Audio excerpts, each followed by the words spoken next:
Class 8 Hindi ছেলেদের জন্য আজকে আমি হিন্দি টেক্সট বুক রাজভাষা পাঠমালা থেকে লেসন 7 পোয়েম হিমালয়টা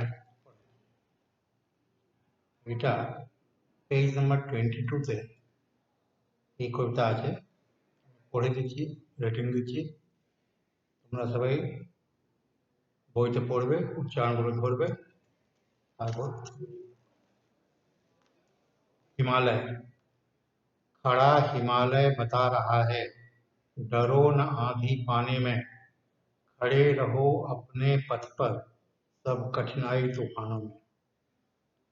प्रस्तुत अंश में कवि सोहनलाल द्विवेदी हिमालय पर्वत के विषय में वर्णन करते हुए कहते हैं,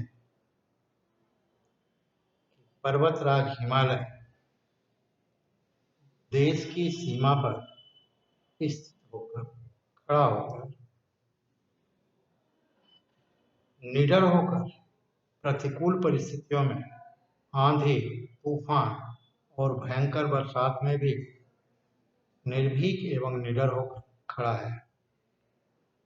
कवि कहता है, खड़े रहो अपने पथ पर, सब कठिनाई तूफानों में। जिस प्रकार हिमालय पर्वत निर्भीक एवं निडर होकर प्रतिकूल परिस्थितियों से संघर्ष करते हुए उन पर विजय प्राप्त करके निर्भीक खड़ा है, उसी प्रकार हम पाठकों को भी अपने जीवन पथ पर निर्भीक एवं निडर होकर समस्त कठिनाइयों से, समस्त विघ्न बाधाओं से, समस्त तूफानों से संघर्ष करते हुए उस पर विजय प्राप्त करके निरंतर आगे बढ़ना होगा, गतिशील रहना चाहिए। Second stanza. डिगो न अपने प्राण से तो सब कुछ पा सकते हो प्यारे, तुम भी ऊंचे बन सकते हो, छू सकते नभ के तारे। कवि सोहनलाल द्विवेदी कहते हैं, डिगो न अपने प्राण से, यदि तुम अपने जीवन में अपने संकल्प से पीछे न हटो तो तुम अपने जीवन में जो कुछ भी प्राप्त करना चाहते हो, अपने उद्देश्य की प्राप्ति के लिए जो कुछ भी संकल्पबद्ध होकर काम करना चाहते हो, तो उस कार्य को करने से तुम्हें सफलता अवश्य मिलेगी। डिगो न अपने प्रण से, यदि अपने संकल्प से पीछे न हटो तो सब कुछ पा सकते हो प्यारे, तो तुम्हें वह सब कुछ प्राप्त होगा जिसका संकल्प लेकर तुम अपने जीवन में गतिशील हो।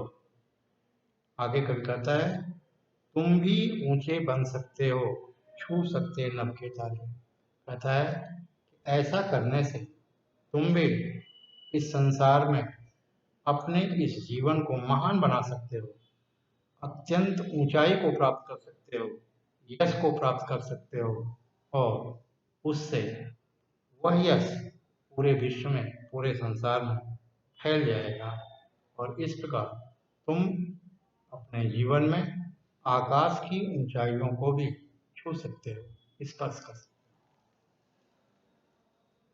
हो। थर्ड स्टेंजा, पेज नंबर 23, वही कविता। पहुंचे, अचल रहा जो अपने पथ पर, लाख मुसीबत आने में, मिली सफलता जग में उसको, जीने में मर जाने में। कवि कहता है कि जो अपने जीवन पथ पर आगे बढ़ते हुए लाखों मुसीबतों को आने के बावजूद भी स्थिर रहा, अचल रहा, अटल रहा, कर्म पथ पर निरंतर गतिशील रहा, ऐसे व्यक्ति को, थर्ड, मिली सफलता जग में उसको, ऐसे व्यक्ति को अपने जीवन में सफलता अवश्य प्राप्त होती है। वह सफलता या तो उसे जीते जी मिले अथवा मरने के पश्चात।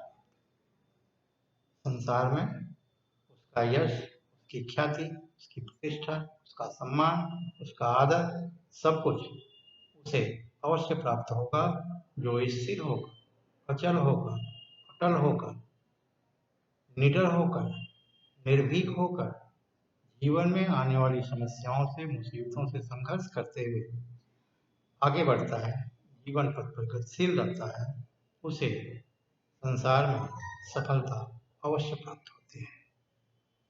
लास्ट संज्ञा, जितनी भी बाधाएं आई उन सबसे ही लड़ा हिमालय, इसीलिए तो दुनिया भर में हुआ सभी से बड़ा हिमालय। द्विवेदी हिमालय पर्वत की प्रशंसा करते हुए कहते हैं, इस हिमालय पर्वत के जीवन में जितनी भी विपत्तियां आई, जितनी भी बाधाएं आई, जितनी भी समस्याएं उत्पन्न हुई, उन सबसे ही लड़ा हिमालय।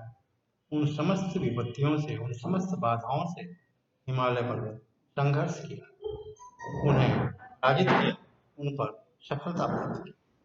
इसीलिए तो दुनिया भर में हुआ सभी से बड़ा हिमालय। यही कारण है कि पूरे विश्व में, पूरे संसार में, पूरी दुनिया में हिमालय स्वयं को महान बनाया हुआ है, सबसे